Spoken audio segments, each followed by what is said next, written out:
To proceed, today inshallah we will have the chapter of al-Sukr, or intoxication, and the chapter of al-Muharramat.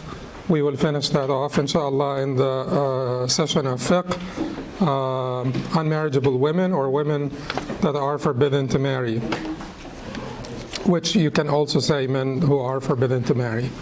But first, Bab al-Sukr, or the station of al-Sukr, one of the stations of Kitab Manaazil As-Saa'ireen by Imam al-Harawi, who died in the year 481 after the Hijrah of the Prophet ﷺ. He wrote this book. It's about Maqamat al-Suluk, or the stations, Manaazil As-Saa'ireen, the stations of the Wayfarers. It's about the work that we do need to do on our nufus, or our inner selves, to advance in our journey to Allah subhanahu wa ta'ala. And he said that the journey, there could be 1,000 stations or more on this journey to Allah subhanahu wa ta'ala, but he, for the sake of brevity, only addressed 100 of those stations, and he divided them into 10 sections, and each section is 10 stations. And this is station number 87, and we are in the section of al-Haqa'iq, realities, which is a very advanced section. So any station in this section would be a very advanced station. The next section would be an-Nihayat, the endings, expectedly, and it will have 10 stations as well. So station number 87, intoxication, al-Sukr. Imam al-Harawi rahimahullah ta'ala said, قال الله عز وجل, قال ربي أرني أنظر إليك.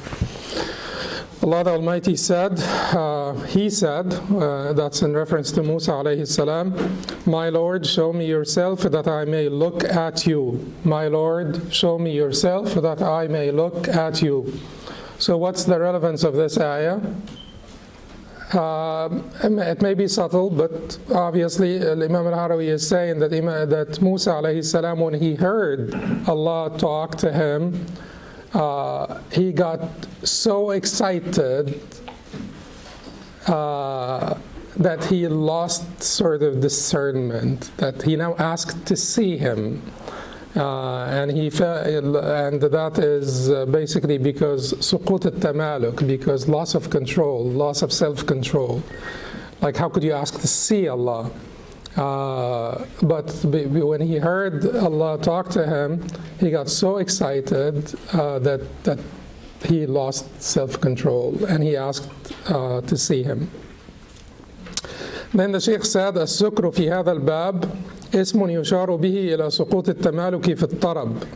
Intoxication in this matter is a name that is used in reference to the loss of control, or loss of self-control, during the state of excitement. Tarab is basically a state of joy, a state of excitement that makes you a little bit unstable, like it makes you a little bit sort of not collected, you lose your composure, because you're so excited that you lose your composure. So he says that sukr, intoxication in this matter, is a name that is used in reference to the loss of control during the state of excitement. And as Imam Ibn Qayyim rahimahullah says in Madarij, al-Sukr has never been mentioned with positive connotations in the Book of Allah, the Sunnah of His Messenger, or even among the first community. And they are our beacons of light and guidance, and they are sort of the most guided, most learned and most guided, purest at heart, most learned and most guided.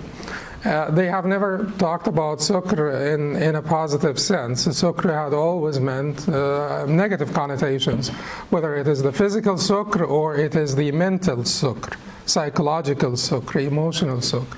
So there is sukr al-shahwa, and sukr al-raghba, shahwa, greed, lust, etc. The different types of sukr that cause you to be intoxicated, to be heedless. But later on, it became like an established station. So what do we make of this? Do we reject the station? Do we reject the no, we don't reject the station, because what they are referring to are valid meanings, that these are valid concepts. The concept that your excitement could lead you to a point where you actually lose control or lose self-control. It's a valid concept, and we will come back and see how valid it is. But then we look, like I said, we're always reading our legacy, our heritage, the legacy of the scholars, our heritage. We're always reading it lovingly and critically, right? Lovingly and critically, but lovingly before critically. Your approach is basically rooted in love for the heritage, love for the tradition, and also it is a discerning love. And it has to be this discerning love, because the bearers of the tradition disagreed among themselves. Like, to say lovingly and uncritically, it would not make sense. Because what if they disagreed among themselves? You will have to be able to discern between this and that, and you will have to choose something. And whatever you choose, you either choose on the basis of hawa, just simple bias, because it is you belong to this group or you belong to that group, or you feel like this is the right position, or you feel like this is the right thing, or you base it on your whatever capacity you have, discerning capacity that you have. And I think that the second would be better. Certainly, we did not reach the rutbah of ijtihad in any of these disciplines, whether it is in fiqh or in suluk or something of that nature, but you use your own capacity when they disagree to choose that which you think, and that is how you humble yourself, because at the end of the day, you think. What you think is closer to the intent of the legislator, to the Quran and the Sunnah and the way of the first community. So now we do recognize that sukr as a name, a term, is probably suboptimal, because if it has not been used in the Quran or Sunnah in a positive sense, it has not been used by the first community in a positive sense, then it is suboptimal. Our slogan is always لو كان خيرا لسبقونا إليه. Had it been good, they would have beat us to it. The first community. That has to be also be like, we have to take this rationally. So you can't say, well, Saturday morning they did not have a class on Saturday morning and they were not sitting on chairs, and we're talking about approach here. We're not talking about technicalities. We're talking about their approach, their general understanding, and their general approach to the Quran and the Sunnah. So it is suboptimal, but again, at the same time, what the Shaykh is using it to refer to is a true valid station or a state that is true. It happens to some people, and they refer to it as intoxication because there is some loss of self-control in this particular station. Does that mean that this station, being in the section of realities, does it mean that this station is basically a necessary station to ascend to higher stations? Is it the highest station? In this respect, no. The next station, the Shaykh himself will say that the next station, station 88, is called what? As-Sahw. That is sobriety. So being sober to the Shaykh himself is higher than being intoxicated. So let us agree on this. The sukr can be, we can understand the sukr to be valid, to be a lofty station for some people who may be much better than us, but they are inferior to the Sahaba, who were always sober. The Sahaba were always sober. They were not intoxicated. Did we hear any shatahat from the Sahaba? Those, sort of esoteric statements that they say in their spiritual trances. The latter generations. We hear shatahat from the latter generations. And the way if you go back to the introduction, you will find me discussing the issue of shatahat. Shatahat are these esoteric statements. So when Abu Yazid al-Bastami, for instance, rahimahullah ta'ala, a master of the path, a great Shaykh, a great master of the path says, Subhani, Subhani. Well, that is the zahir of this, the apparent meaning of this is clearly kufr. Subhani, Subhani means glory be to me, glory be to me. So he is saying that he is God. And that is clearly kufr. Well, we will take a few steps back.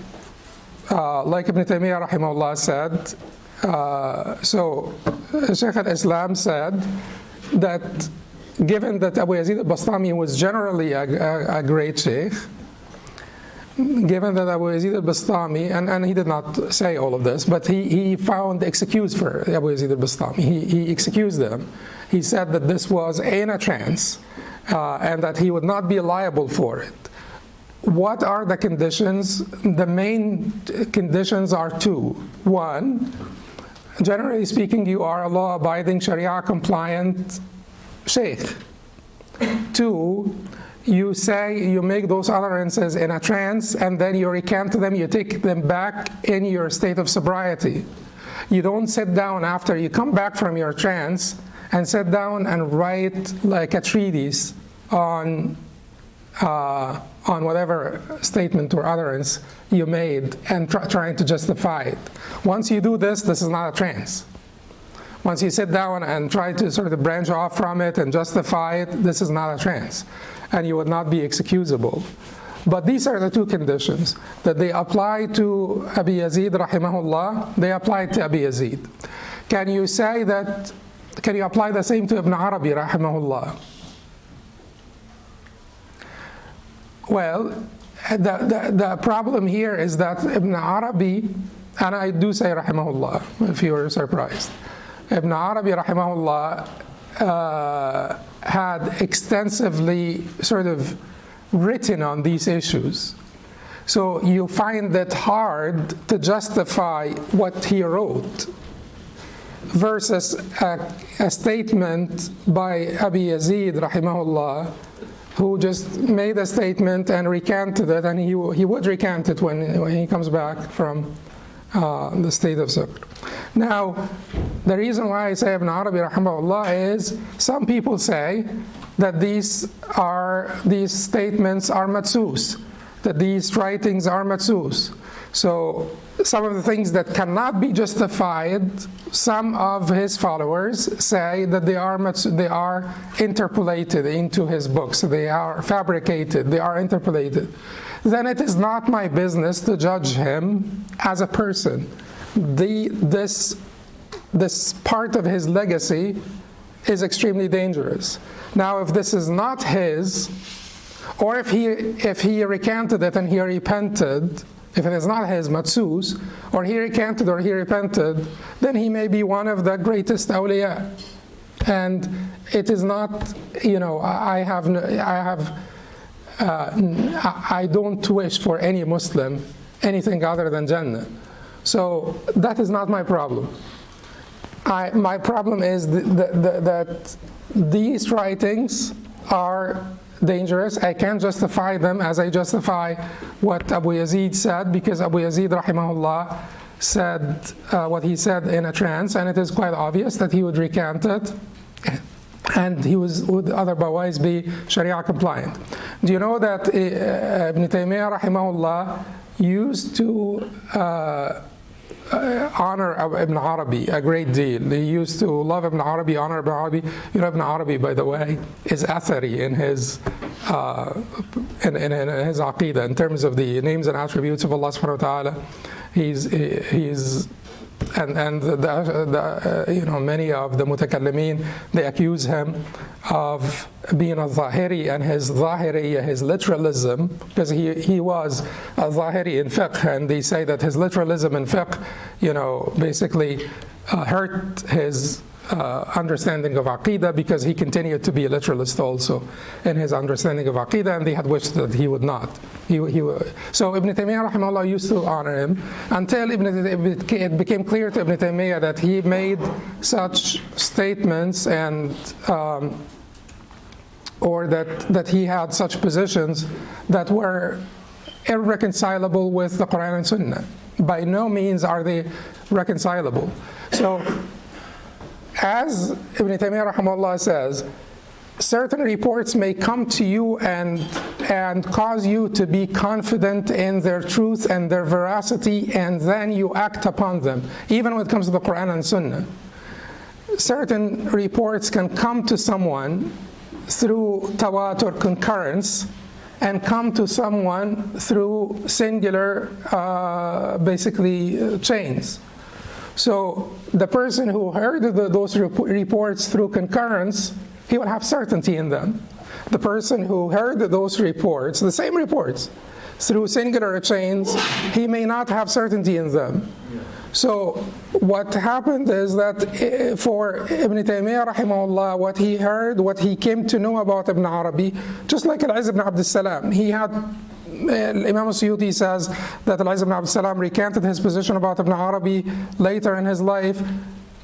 But at the end of the day, the idea here, rahmukumullah, the idea here is that al-Izz ibn Abd al-Salam was extremely critical of Ibn Arabi, and many people were critical of Ibn Arabi, and it's not limited to Hanbalis, because actually Hanbalis, they should have some affinity to him, because he was a Athari in his scripturalist, in his Aqidah, particularly when it comes to the names and attributes of God. But it was not limited to Hanbalis, it was Shafi'is, it was Ash'aris, and so on, who were extremely antagonistic towards Ibn Arabi because of what they heard about him. Now, so whatever they heard, so al-Izz ibn Abd al-Salam first heard bad things, and then he heard some good things, so he may have changed his position. That's what Suyuti rahimahullah says. He may have not, because what is confirmed from al-Izz ibn Abd al-Salam is his earlier extreme criticism of Ibn Arabi. He says that he is like a person who does not, لا يحرم حلالا ولا يحل حراما. He does not, antinomian, like antinomian meaning anti-law, does not recognize halal as halal or haram as haram, and so on. But then maybe he changed his position. Ibn Taymiyyah initially used to love Ibn Arabi and value him a great deal, and then he changed his position based on what he came to know. To judge the person himself, you probably don't need to do this. What you need to be able to do is to recognize that these statements, that these positions are irreconcilable with the Quran and Sunnah, irreconcilable with the way of the first community. We reject them totally, categorically, entirely, and then we leave the person, the judgment of the person, to Allah subhanahu wa ta'ala. If they were in fact matsus, if they were in fact fabricated against him, then he may have been one of the greatest awliya, and then we don't need to basically to have animosity towards him. Or if he repented, then he, inshallah, will be forgiven, and that's it. If he continued to say them, then that's the different story. But since we have no ability to be certain, and repented was what al-Dhahabi wished, and that is why al-Dhahabi said that we wish that he had recanted those positions and repented from them, and he used to itaraham alayhi aydan.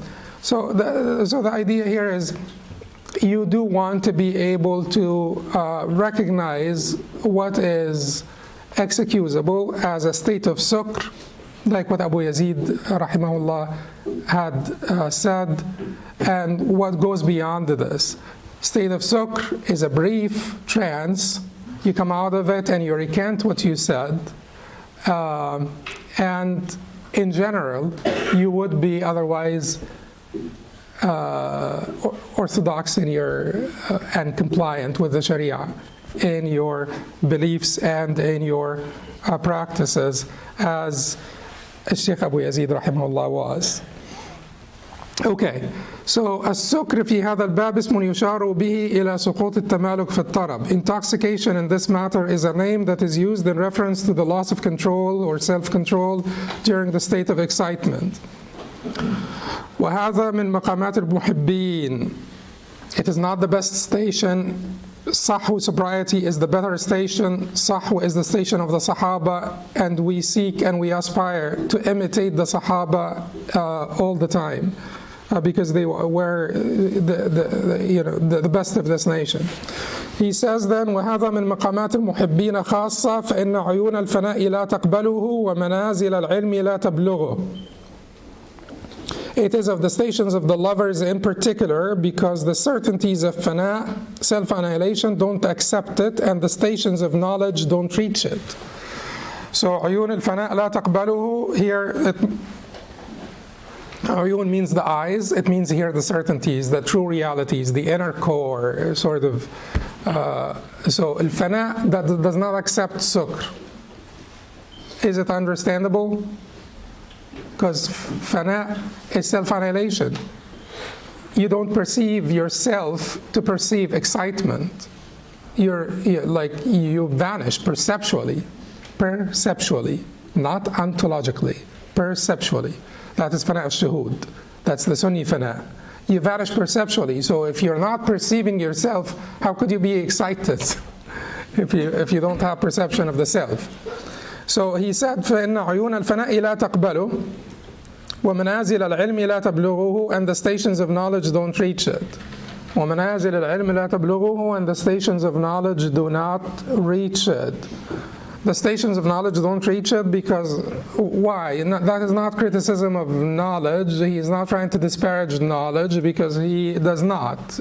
Shaykh was a scholar himself, was a Hanbali scholar himself, so he's not trying to disparage knowledge. But whenever he talks about knowledge in a way that you think may be disparaging, he's talking about knowledge that is not accompanied by hal, a state that does not produce an inner state that's congruent with that knowledge. So it is the knowledge of the exterior only. It is the information. It is the intellectual sort of component of knowledge, the information that you store in your mind. And certainly, the ilm of love is different from the hal of love. Isn't that true? You could know about love, but you may not have it. Hal of love is to be a lover. Ilm of love is to know about love.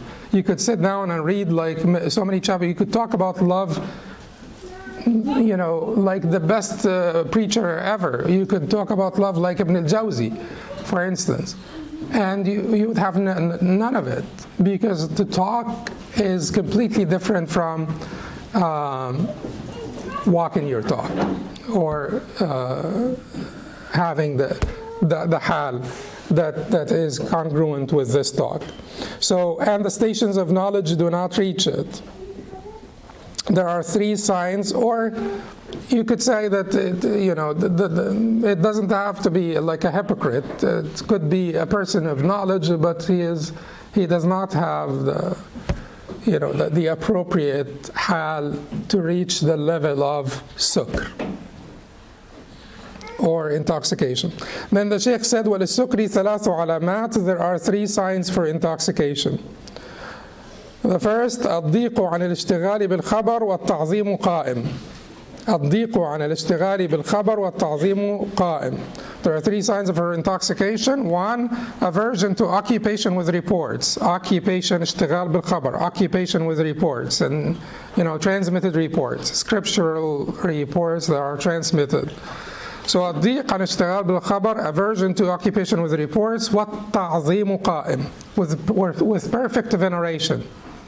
veneration is established, or so perfect veneration. It means that you revere, you respect the akhbar, but you have aversion to hearing them. But this is still problematic, right? And as Imam al-Qayyim rahimahullah in Madarij points out, that to hear about your beloved, to hear about and from your beloved is the joy of the believer. How could we not enjoy hearing about and from our most beloved? That's the joy of the believer. Okay, so let's try to reconcile here. The Shaykh is probably meaning one of two things. This occupation with reports could sometimes divert you from a service of your beloved that is more important than listening to reports. And sometimes the people who are occupied with reports, they just want to listen to reports, they want to listen to subtleties, and they want to talk about, Ismail ibn Ayyash and riwayat Ismail ibn Ayyash from the Madaniyin and riwayat Ismail ibn Ayyash from the Hijaziyin, when Ismail ibn Ayyash reports from the Madanis and when Ismail ibn Ayyash reports from the Hijazi, and they want to get into the technicalities and so on and so forth, and there could be a fire next door, and they wouldn't try to put it off. Or there could be a service, like another service, that is more important than sort of hearing the technicalities of riwayat Ismail ibn Ayyash and so on, and they would just consumed into their studies, or they consumed into their sort of hearing of reports, and they would ignore or neglect another service that is more virtuous in the sight of Allah subhanahu wa ta'ala. To basically serve your parents, to do this. There are many things. So the reports should have made them more discerning, should have made them basically more capable of prioritizing, but they were not. So that would be the aversion to this occupation. It is the excessive occupation with the reports that may divert you from something that would be more noble than the hearing of reports. Also, they could have aversion to occupation with reports if the conduit was pretentious. So to sit down and hear like someone preaching about this or that, and you just like they are not really living up to it, or you feel that the teaching is pretentious, you just become a little uncomfortable. You have this aversion to the knowledge, not because you are uncomfortable with the knowledge itself, with the reports from Allah and His Messenger, but because the conduit is not the appropriate conduit. Then the Shaykh said, so the first alama or sign of sukr is الضيق عن الاشتغال بالخبر والتعظيم قائم, aversion to occupation with reports with perfect veneration, واقتحام لجة الشوق والتمكن دائم. واقتحام لجة الشوق والتمكن دائم. Sailing through the middle of the ocean of yearning, and we talked about the station of yearning before. With perpetual establishment, that is establishment in the indications of knowledge, that is establishment in your practice and your the indications of knowledge. Sailing through the middle of the ocean of yearning to the beloved will not cause you to lose your establishment, tamakkun, in the indications of knowledge. And then the third one is وَالْغَرَقُ فِي بَحْرِ السُّرُورِ وَالصَّبْرُ هَائِمٌ, and drowning in the sea of bliss with distraught patience. Drowning in the sea of bliss with distraught patience. Now he drowned. So first he sailed through the middle of the ocean. Now he drowned in the sea of bliss. وَالصَّبْرُ هَائِمٌ from hayaman. It's when you're distraught, sort of perplexed. So he lost patience, in other words. Like his pursuit of the hereafter, his pursuit of his beloved made him lose patience, so now he drowned in the ocean of yearning, in the sea of bliss, as he calls it. وَمَا سِوَى هَذَا فَحَيْرَةٌ. He's done with the 3 signs, and then he says, وَمَا سِوَى هَذَا فَحَيْرَةٌ تُنْحَلُ اسْمُ السُّكْرِ جَهْلًا. Anything aside from that is a mere confusion, hayra, that is ignorantly referred to as intoxication. Ignorantly referred to as intoxication.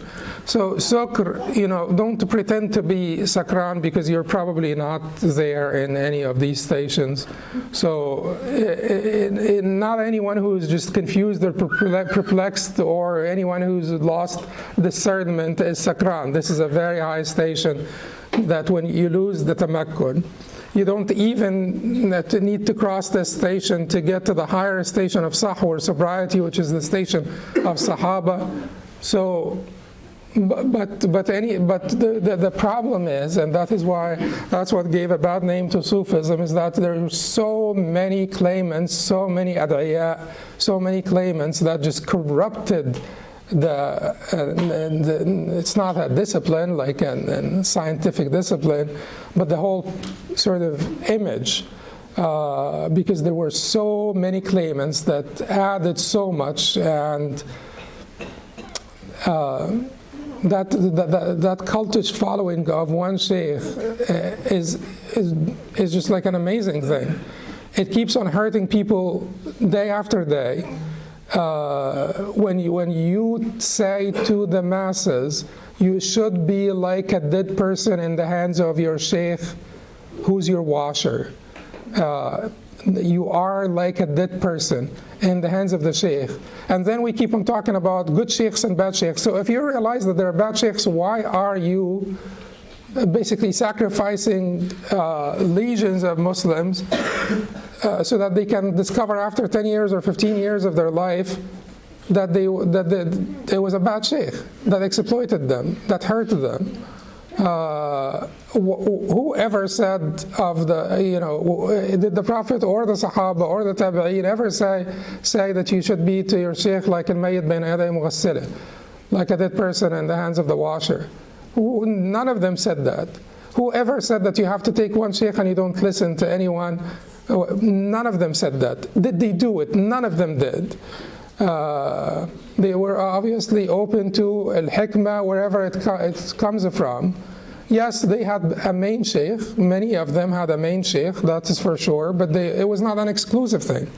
And they were not told to lose your discernment. Keep your intellect out by the door. You do this only with Allah subhanahu wa ta'ala in one sense. You want your intellect with you inside so that you could understand what Allah says, but not so that you could argue or so that you could sort of discern what is وَتَمَّتْ كَلِمَةُ رَبِّكَ صَدْقًا وَعَدْلًا, and the word of your Lord has been fulfilled in truth and justice. So we do accept everything, every khabar as sadq, every amr as adl from our Lord, but we still even need our intellect there. But when it comes to people, we keep our intellects to understand what they're saying and to also verify that it is right.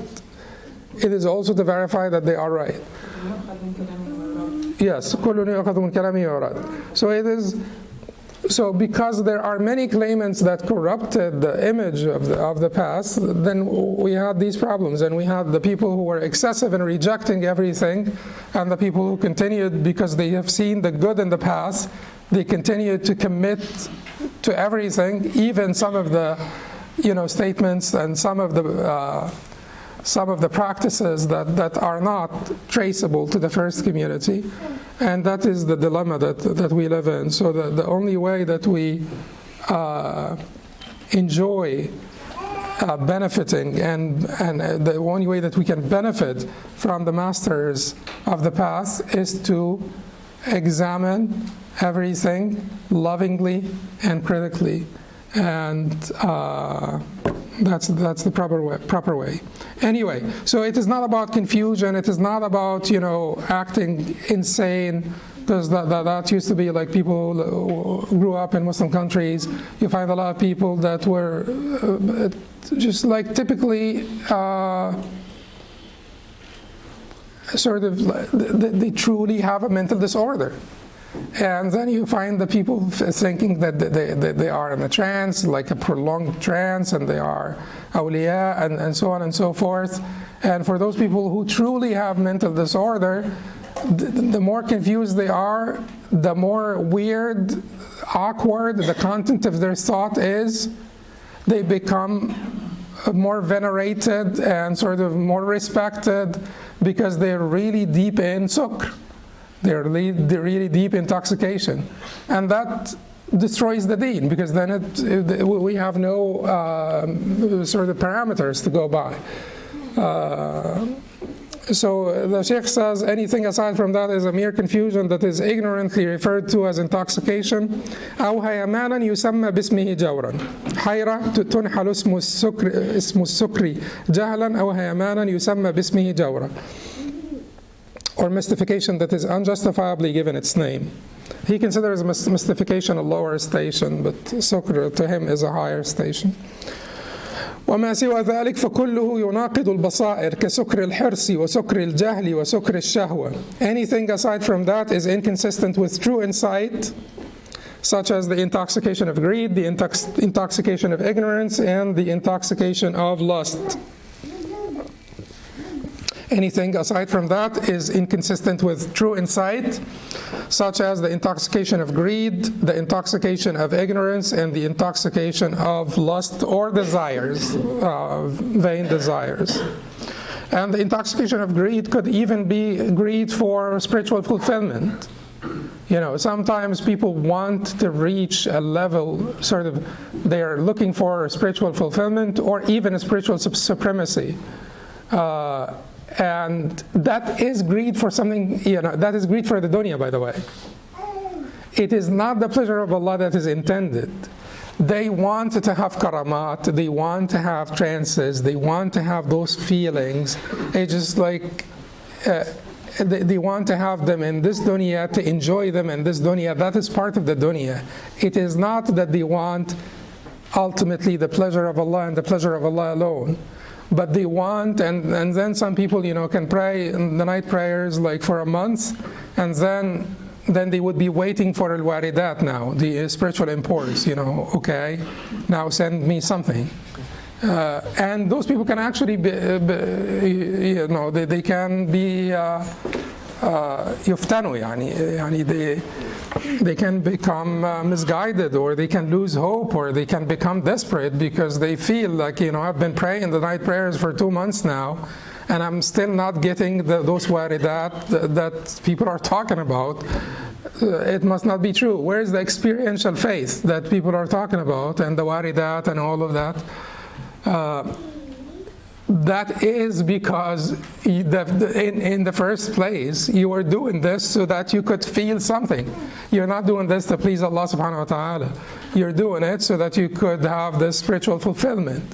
And that is greed for the dunya. That is not excellence in His service. That is your greed for the dunya. But you are a little bit better and smarter than the people who have greed for like a good meal, or this or that. You recognize that spirituality is more important than those lower desires. You're a little bit better off, but you're not at all there. Because the people who serve Allah subhanahu wa ta'ala, they serve Him not expecting any compensation in this dunya.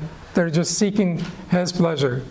And those are the people that Allah subhanahu wa ta'ala will be pleased with, and who will eventually have spiritual fulfillment.